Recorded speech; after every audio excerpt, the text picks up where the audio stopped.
Hello friends, welcome to Yadnya investment academy. So आज हम ICICI bank के बारे में बात करने वाले हैं। ये जो स्टॉक एनालिसिस रहेगा, मेजरली इसका फोकस Q1 FY21 के जो रिजल्ट्स आए आईसीआईसीआई बैंक के उस पे रहने वाला है, जहां पे 36% से प्रॉफिटेबिलिटी की ग्रोथ ईयर ऑन ईयर नजर आई है। तो ये सही में ये प्रॉफिटेबिलिटी इतनी स्ट्रांग है क्या, इसके बारे में इस वीडियो के देखने के बाद आपको पूरा एनालिसिस पता चलेगा। बाकी इन्वेस्टमेंट करना चाहिए नहीं करना चाहिए ये तो हम डायरेक्टली आपको नहीं बताने वाले इस वीडियो में, बट बहुत सारे एस्पेक्ट जो है regarding this particular bank and overall banking industry, ये हम जरूर आप लोगों के साथ शेयर करना चाहेंगे details. And this particular analysis will help you to take your decisions on investments into particularly into banking sector. और अगर करना भी है तो कहां पे करना चाहिए, कौन से बैंक्स थोड़े ज्यादा कंजर्वेटिव या डिफेंसिव है तो शायद वहां पे पोजीशन अच्छी हो सकती है। So all those things we are going to discuss in this video. दोस्तों, वीडियो शुरू करने से पहले फिर से एक बार आप लोगों को थैंक यू कहना चाहेंगे। 20,000 प्लस फाइनेंशियल प्लान्स हमारी वेबसाइट पे बन चुके हैं। People have come to our website, they have registered themselves, they have made their plans. तो ये फाइनेंशियल प्लान्स पर्टिकुलरली, तो वहां पे वी आर वेरी हैप्पी कि वो प्लेटफॉर्म इतना ज्यादा पॉपुलर हो रहा है in retail investors. So definitely अगर अभी तक आपने आपका फ्री फाइनेंशियल प्लान नहीं बनाया तो जरूर इन्वेस्टर.in को विजिट कीजिए, वहां से वो प्लान आप बना सकते हो। आप बोलोगे फ्री में क्या है सब कुछ, तो फ्री में ऐसा नहीं है। I think that is the thing. हमें लगता है कि फाइनेंशियल प्लानिंग के लिए इनिशियल एक्सेस फ्री होना चाहिए। उसके बाद अगर आपको लगता है कि एडवाइजरी वगैरह चीजें या रिसर्च को एक्सेस लेना है, so all those paid products are available on our website, वहां से आप लोग वो प्रोडक्ट्स ले सकते हो। 20 ये coupon code 20 MF 20 stock and 20 model, ये अलग अलग कूपन कोड्स हमने लॉन्च किए हैं, promo codes, so that you will get 20% discount on all these products. So definitely you should go to our website and try these products. So आइए दोस्तों, video शुरू करते हैं। 36% का प्रॉफिट, हमें लगेगा भाई इतने डिफिकल्ट टाइम में इतना अच्छा प्रॉफिट दे रहा है बैंक, तो सही में बहुत सारी चीजें अच्छी कर रहा होगा। सो अभी एनालाइज करते हैं और उसके बाद पता चलेगा कि एग्जैक्टली ये प्रॉफिटेबिलिटी आई कहां से है। सो इस क्वार्टर में जो इंटरेस्ट अर्न्ड वाला सेगमेंट है वो 10.8% से ग्रो हुआ है year on year, from 17,980 crore rupees to 19,924 crore rupees. So year on year मतलब लास्ट ईयर का सेम क्वार्टर और ये क्वार्टर, इसका अगर हम देखेंगे डिफरेंस, तो 10.8% पॉजिटिव यहां पे ग्रोथ हुई है, which is a positive thing. But quarter on quarter ये नंबर अराउंड 3.8% का है। That too I feel there should not be any problem, from 19,189 crore rupees to 19,924 crore rupees. So 3.8% sequential growth is a positive thing. There should not be any problem. So at least जो core business होता है bank का, जो interest earning वाला मतलब loans देके जो interest लेना है, वो अच्छी तरीके से परफॉर्म करता हुआ नजर आ रहा है।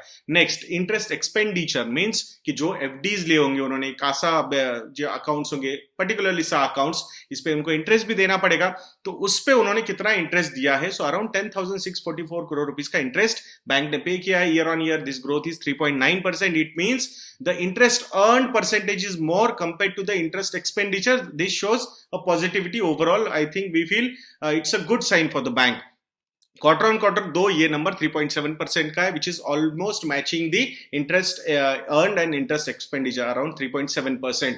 Now the net interest income मतलब interest earned minus interest expenditure अगर हम देखते हैं, सो 9,280 करोड़ रुपीज का नेट इंटरेस्ट इनकम है। ये पर्टिकुलर इनकम ऑलमोस्ट 20% से बढ़ा है। सो कोर बिजनेस जो होता है बैंकिंग का, वहां से इनकम काफी अच्छी तरीके से आता हुआ नजर आ रहा है, from 7,737 crore rupees to 9,280 crore rupees. So 20% का ग्रोथ यहां पे नजर आ रहा है। सिक्वेंशियली ये नेट इंटरेस्ट इनकम का ग्रोथ है 3.9%, सो that is also sequentially positive. Now the pain point starts for the bank, that is non interest income, मतलब बैंकिंग के जो ऑपरेशंस होते हैं, नॉर्मल ऑपरेशंस, वहां से भी अच्छा खासा पैसा बैंक कमा पाता है, तो वो पर्टिकुलर इनकम बैंक का बिल्कुल म्यूटेड रहा इस बार। 26.7% से डिक्रीज हुआ है, from 3,247 crore rupees to 2,380 crore rupees. अगर हम ईयर ऑन ईयर देखते हैं, अगर quarter on quarter, that is the sequential quarter between March and June, तो वो 40% से डिक्रीज हुआ है non interest income, from 4,000 crore rupees to 2,380 crore rupees. So this particular is the first pain point of ICICI bank के quarter one के जो results आए। So overall net interest income plus non interest income अगर हम add करते हैं, सो core operating income, दो because of the net interest income which has grown bye 20% year on year, that's why the core operating income has also increased by 6.2% from 10,984 crore rupees to 11,660 crore rupees. So this is overall year on year, I think फिर भी ठीक ठाक रहा। इसका जो growth है muted क्यों लग रहा है? Because of the non interest income जो एक्चुअली डाउन हुआ है। क्वार्टर ऑन क्वार्टर का कोर ऑपरेटिंग इनकम का लेवल जो है वो 10% से डिक्रीज हुआ है। So this is not a positive sign. 13,000 crore rupees almost था लास्ट क्वार्टर में, जो अभी 11,660 करोड़ रुपीज है, तो 10% का फॉल यहां पे हुआ है। Now, the operating expenses, a little positive angle here because bank ने cost cutting के measures definitely लिए हैं और वो यहाँ पे दिखते हुए भी नजर आ रहे हैं। So operating expenses are down by 4.7% year on year, and quarter on quarter the operating expenses are down by 19.8% from 5,792 crore rupees to 4,646 crore rupees. तो 20% से यहाँ पे operating expenses भी नीचे आते हुए नजर आ रहे हैं, which is a positive sign. So overall अगर हम देखेंगे core operating income minus operating expenses देखेंगे तो आता है हमारे पास कोर ऑपरेटिंग प्रॉफिट। ये प्री प्रोविजनिंग का है, मतलब क्यों? क्योंकि अभी बहुत सारे प्रॉब्लम शुरू होंगे एनालिसिस में। सो कोर ऑपरेटिंग प्रॉफिट जो है वो 14.8% से बढ़ा है year on year, from 6,110 crore rupees to 7,014 crore rupees. So 14.8% से यहाँ पे ग्रोथ नजर आई है ऑपरेटिंग प्रॉफिट में, but sequentially it is down by almost 2% from 7,148 crore rupees to 7,014 crore rupees. तो यहाँ पे ये ऑपरेटिंग प्रॉफिट हुआ। नाउ द पेन स्टार्ट्स इसके जो होगा, और आपको ये भी देखना होगा कि ओवरऑल इनके जो प्रोविजंस है वो कैसे। तो प्रोविजंस के पहले और एक स्पेशल गिफ्ट मिला है बैंक को, या फिर बैंक ने खुद ही वो गिफ्ट लिया है by selling the stake in some subsidiaries. तो वहां पे ICICI prudential life insurance and ICICI Lombard general insurance, ये दो कंपनीज में से कुछ स्टेक सेल किया गया है, और उसके वजह से वहां पे उनका operating profit including treasury income बढ़ा हुआ है। सो 7,000 करोड़ रुपीस का तो कोर ऑपरेटिंग प्रॉफिट था जो बैंकिंग ऑपरेशन से आ रहा था। Now they have sold close to 3,763 crore rupees का stake in ICICI prudential life insurance and ICICI Lombard general Insurance, और उस वजह से overall operating profit including treasury income ये देखा जाएगा तो वो है 10,777 crore rupees. Last year same quarter में 6,289 करोड़ रुपीस का था total profit including treasury income. तो 71.4% से यहाँ पे ये इनकम बढ़ता हुआ नजर आ रहा है, और क्वार्टर ऑन क्वार्टर भी ये इनकम 45.8% से बढ़ा है, from 7,390 crore rupees to 10,777 crore rupees. तो यहां तक तो अच्छी अच्छी चीजें नजर आई। Now the second pain point after non interest income जो डिप हुआ था अभी है कोविड रिलेटेड प्रोविजंस। तो इस क्वार्टर में दोस्तों ध्यान से सुनिएगा, इस क्वार्टर में 5,550 करोड़ यानी कि 5,550 करोड़ रुपीस के एक्स्ट्रा प्रोविजनिंग करनी पड़ी है बैंक को because of the Covid situation. Last quarter में भी उन्होंने 2,725 करोड़ रुपीस का प्रोविजनिंग किया था। सो उससे ऑलमोस्ट 2 टाइम्स यहां पे प्रोविजनिंग बैंक ने की है। सो दिस शोज की पेन अभी बाकी है। सो यहां पे हम बस आशा करेंगे कि बस ये ट्रेलर ना हो और पिक्चर कुछ बहुत ही खराब हो। यहाँ पे आई थिंक ये ट्रेलर में ही काफी ज्यादा निगेटिविटी नजर आ रही है। 5,550 करोड़ रुपीस का प्रोविजन इट्स टू मच। यहाँ पे एनपीएस के जो हम डिस्कस करेंगे आने वाली स्लाइड्स में, एनपीए के प्रेशर ऑलरेडी बैंक पे बहुत ज्यादा है, और वहां से अगर ये और ज्यादा प्रोविजन करने पड़ेंगे, so I think it is going to be a painful financial year for ICICI bank. और ये तो कोविड रिलेटेड प्रोविजंस हुए, उसके अलावा भी उन्होंने और अदर प्रोविजंस किए हैं, that is around 2,000 crore rupees. तो लास्ट ईयर सेम क्वार्टर में 3,496 करोड़ रुपीस के प्रोविजनिंग थी। So actually year on year other provisions have decreased. Even last quarter में भी 3,242 करोड़ रुपीस के अदर प्रोविजंस थे, तो वहां से भी ये डिक्रीज होता हुआ नजर आ रहा है। सो 37% से। तो ओवरऑल दोनों प्रोविजंस हम अगर मिलाएंगे so close to 7,594 crore rupees के टोटल प्रोविजंस बैंक को करने पड़े हैं। उसके बावजूद अब यहां से ये ऑपरेटिंग प्रॉफिट और ट्रेजरी इनकम मिला के जो आया था पैसा वो था 10,777 करोड़ रुपीस। उसमें से ये 7,500 या 7,600 करोड़ अप्रोक्सीमेटली आपको माइनस करने पड़ेंगे। सो प्रॉफिट बिफोर टैक्स ये नंबर आएगा, और वो नंबर है 3,183 crore rupees. So year on year the growth is 14%। Quarter on quarter the growth is 123%, but we need to see कि यहाँ पे ये टोटल प्रॉफिट बिफोर टैक्स आया 3,183 करोड़ रुपीस, बट जिसमें अगर हम ये ट्रेजरी इनकम ऐड नहीं करेंगे which is close to 3,763 crore rupees, तो अल्टीमेटली अगर ये स्टेक सेल नहीं होता, ध्यान से सुनिए, ये स्टेक सेल नहीं होता तो आईसीआईसीआई बैंक के क्वार्टर 1 FY21 के रिजल्ट्स निगेटिव होते, यानी कि नेट प्रॉफिट नहीं होता, वहां पे नेट लॉस होता इस पर्टिकुलर क्वार्टर में। बट उन्होंने कुछ स्टेक सेल किया था from its subsidiaries, that's why we are seeing some positivity या फिर बहुत ज्यादा positivity majorly because of the stake sale. तो हमें यहाँ पे ध्यान से देखना होगा, जो भी प्रॉफिट कंपनी अपने ऑपरेशन से कमा पा रही है वो तो कोविड प्रोविजंस में ही जा रहा है पैसा, ये स्टेक सेल करके प्रॉफिट दिखाया जा रहा है which is not at all a good sign. ये सेल करना पड़ा, आई एम नॉट सेइंग कि उन्होंने सेल नहीं करना चाहिए था, obviously these are difficult times, तो कंपनी के पास कुछ वॉर चेस्ट होना चाहिए ready to fight this covid provisions in coming quarters, वहां पे कैपिटल की रिक्वायरमेंट हो सकती है। So now with bank having 2,600 crore rupees of profits, तो ये profits retain किए जाएंगे and that's how they will continue having that extra capital required अगर जरूरत पड़ती है एनपीए के लेवल्स और ज्यादा ऊपर जाते हैं तो यहाँ पे ये सिर्फ रिजल्ट का एनालिसिस हुआ। नाउ थोड़ा सा और डिटेल्ड एनालिसिस आईसीआईसीआई बैंक का करेंगे, तो यहाँ इस स्लाइड में आप लोगों को दिखेगा कि 31 मार्च 2020 में कौन सी कंपनीज थे, सब्सिडरीज है और वहां पे कितना कितना स्टेक है आईसीआईसीआई बैंक का, जो मेजर सब्सिडरीज है आईसीआईसीआई बैंक की, और वहां से एक अच्छा वैल्यू क्रिएशन भी बैंक ने किया या फिर वैल्यू अनलॉकिंग बैंक ने की है by listing some of those companies. So ICICI prudential life insurance 52.87% का स्टेक 31 मार्च को था, बताएंगे आके जाके कि यहाँ पे कितना सेल किया है। Then 55.86% into ICICI Lombard general insurance, ICICI prudential asset management 51%, ICICI securities 79.22%, and remaining all are their other subsidiaries, ICICI home finance, venture, bank UK and Canada, ये 100% सब्सिडरीज है बैंक के। तो ये ओवरऑल इनके अच्छे companies है जहां पे थोड़ा वैल्यू ज्यादा है, दो उसमें से लिस्टेड है, दो या तीन आने वाले समय में लिस्ट हो सकते हैं, like ICICI AMC, ICICI ICICI securities is also listed, so ICICI AMC and ICICI home finance could be the next in line for listing. Now यहाँ पे तो कहाँ स्टेक सेल हुआ, तो prudential life insurance and Lombard general insurance, यहाँ पे company ने stake sale किया है मार्च 2020 से लेके जून 2020 तक। प्रूडेंशियल लाइफ इंश्योरेंस में 1.5% का स्टेक सेल आईसीआईसीआई बैंक ने किया है एंड लोम्बार्ड जनरल इंश्योरेंस में 3.96% का स्टेक यहाँ पे सेल हुआ है। सो ऐसा दोनों का सेल मिला के 3,036 करोड़ रुपीस का मतलब गेन बैंक को हुआ है, एंड दैट्स व्हाई ये ट्रेजरी इनकम एक्चुअली बैंक ने दिखाया है अपने total operating income plus treasury income, और वहां से फिर प्रोविजनिंग हुई है, and that's why we are seeing a net positive impact on their net profit. That's why the profitability has come of around 2,600 crore rupees.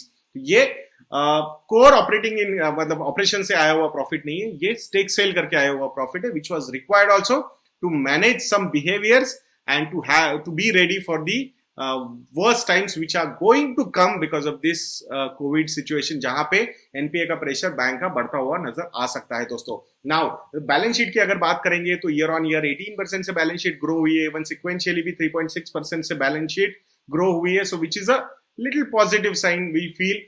Total advances यानी कि loans वगैरह है वो 6.5% से ईयर ऑन ईयर ग्रो हुए हैं, but quarter on quarter the advances are down by 2.2%, which is expected. This is not an year of growth, this is a year of survival. तो यहाँ पे everybody will want to just survive through this particular difficult time, आगे जाके opportunities आती रहेंगी, I think they will sail through, let us see.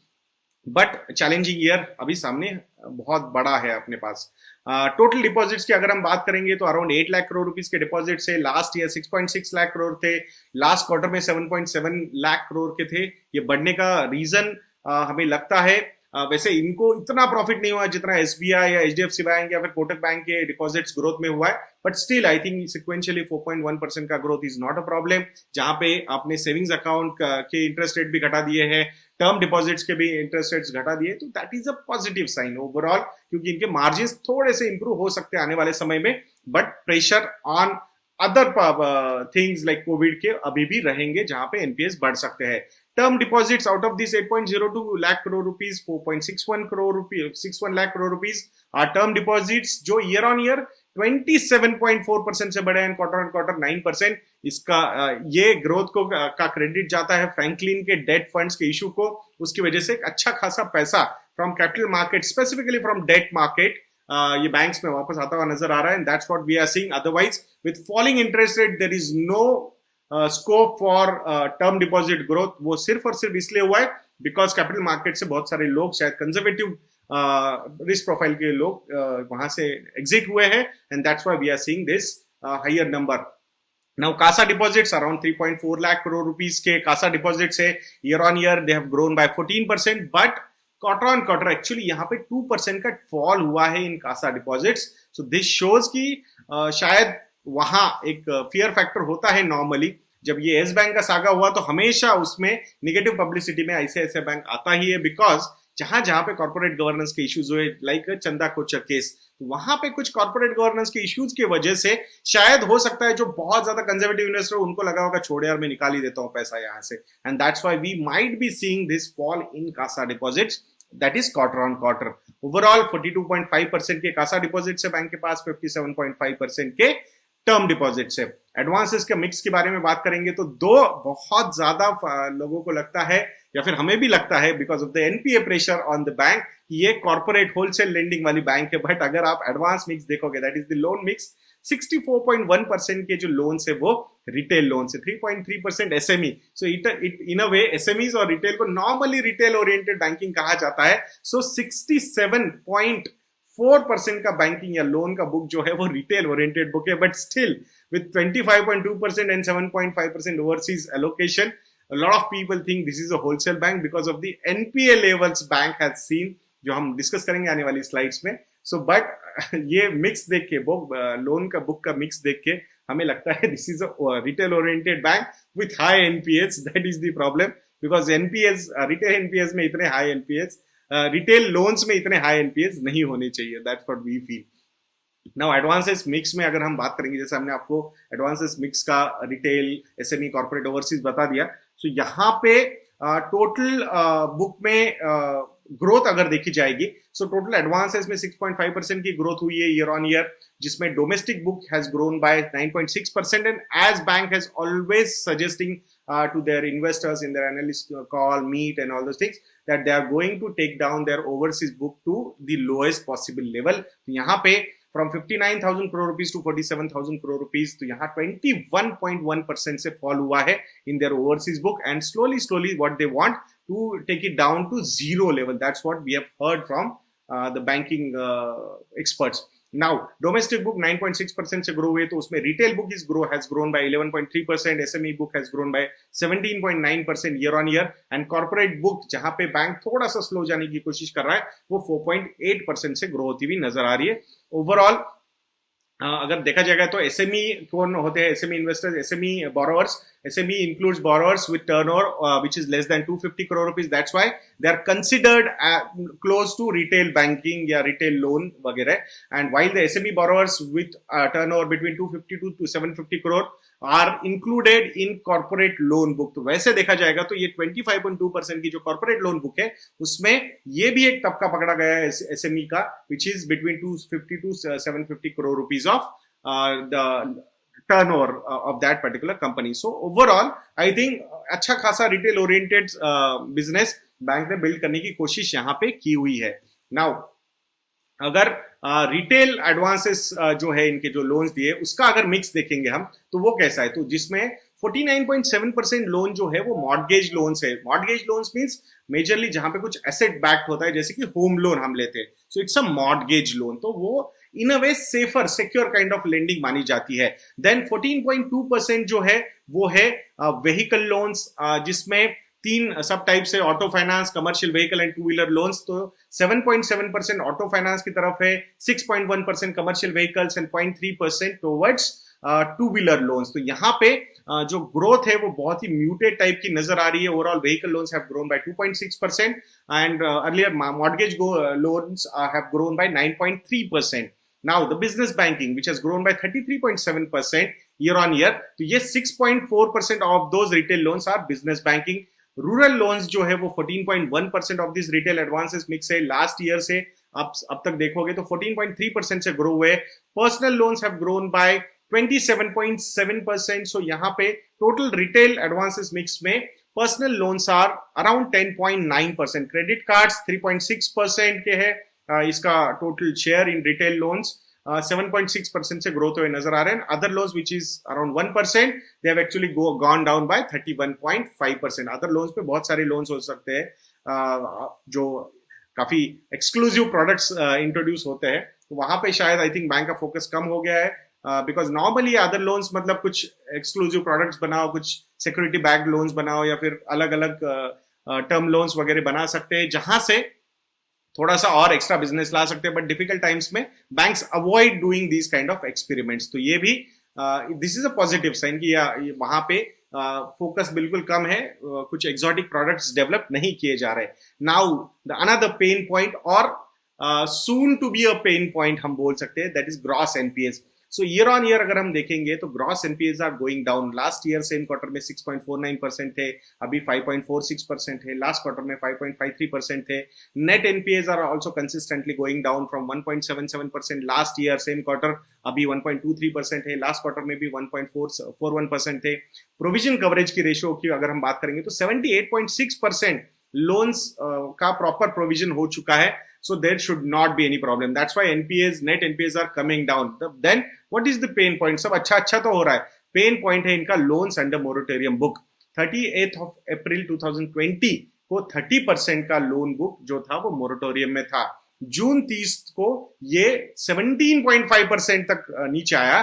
But the problem is कि जून के बाद अगर या फिर मई में हम देखेंगे, मई में जो लोन्स थे उसमें से 90% लोन वापस कैरी फॉरवर्ड हुए हैं till June. That is not a positive sign. मतलब जैसे 30% से 17.5% हम देख तो रहे, बट अप्रैल को 30% था, देन मई को ये जो है वो ऑलमोस्ट 19% तक हुआ, एंड देन वहां से हार्डली 10% नीचे आया है। So 17.5% are still loans are under moratorium. This is not a positive sign. अगर ये पेन पॉइंट मतलब इसमें से 10-20% लोन भी एनपीए में कन्वर्ट हो जाते हैं, we will not be surprise the NPA number, gross NPA number will suddenly shoot to double digit, और उसकी वजह से और ज्यादा प्रोविजनिंग करनी पड़ेगी।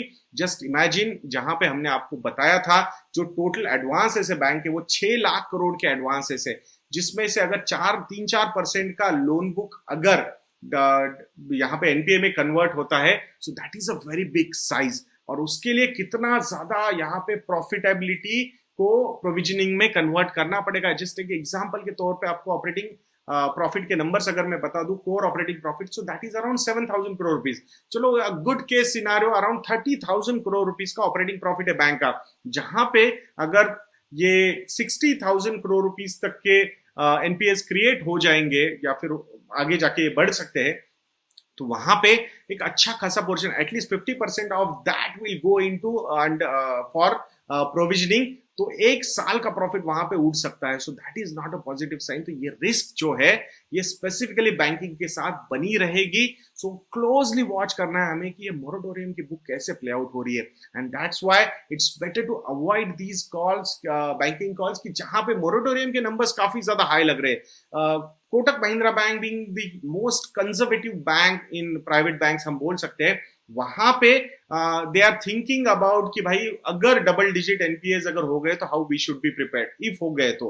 बिकॉज बैंक ने, आरबीआई ने भी जो कल पेपर निकाला था उसमें बोला था कि by March 2021 the NPA book could be, gross NPA book could be double digit more than 12.5%. So that is not a positive sign. तो वहां पे जो बैंक्स ऑलरेडी बहुत ज्यादा पेन में है उनको अवॉइड करना ही एक प्रूडेंट इन्वेस्टमेंट चॉइस हो सकती है। वहां पे सिर्फ और सिर्फ टेक्निकल एनालिसिस से कॉल मत लीजिएगा।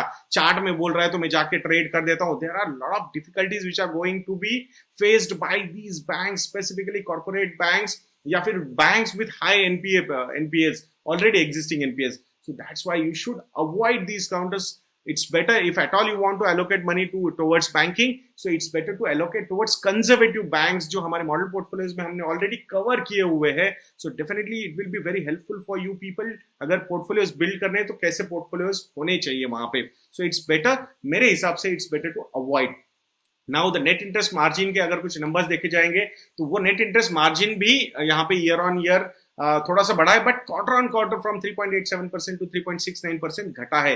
Cost to income ratio has gone down 37.5% तक, लास्ट ईयर के कंपैरिजन में ऑलमोस्ट 6% से डाउन है, which is positive, but majorly हो सकता है because the operations are not going on in the banks to the fullest capacity, and that's why the cost cutting could have happened, and इसीलिए 37.5% दिख रहा है। CASA ratio is at 41%, last year same quarter 43.4% था, तो वो भी decrease हुआ है।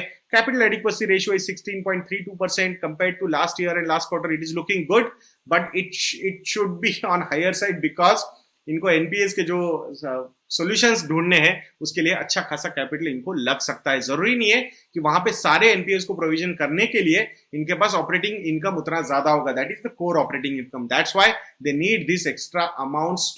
तो इसीलिए कैपिटल एडिक्वेसी रेशियो जिन जिन बैंक्स के ज्यादा होंगे, हमारी वेबसाइट investornet.in को अगर आप विजिट करोगे तो वहां अगर आप स्टॉक्स को कंपेयर करना चाहोगे, वहां बैंक्स को कंपेयर करोगे investornet.in पे, तो वहां आपको ये रेशियोज को भी कंपेयर कर पाओगे। So I think it will give a very good idea to you people how to analyse the bank और उसको कंपेयर कैसे किया जाएगा उसके पीयर के साथ। Return on average assets at 0.95%, ये या रिटर्न ऑन इक्विटी 8.9%, ये मेजरली प्रॉफिट्स दिख रहे हैं उसके लिए दिख रहा है हमें, बट स्टेक सेल करके प्रॉफिटेबिलिटी दिखा के ये नंबर्स देखने में कोई पॉइंट नहीं है। So we can ignore these things.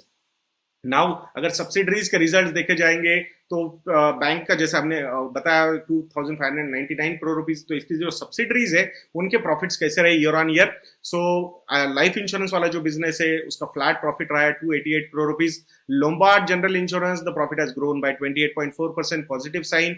Prudential AMC का भी प्रॉफिट ईयर ऑन ईयर 17.3% से बड़ा है। एसेट मैनेजमेंट का, म्यूचुअल फंड्स का, that is a positive sign. ICICI securities का भी प्रॉफिट 69% से बड़ा year on year, majorly thanks to these Robinhood investors जिन्होंने आईसीआईसीआई सिक्योरिटीज में भी ट्रेडिंग की है, and that's why the profit is grown by 69.3%।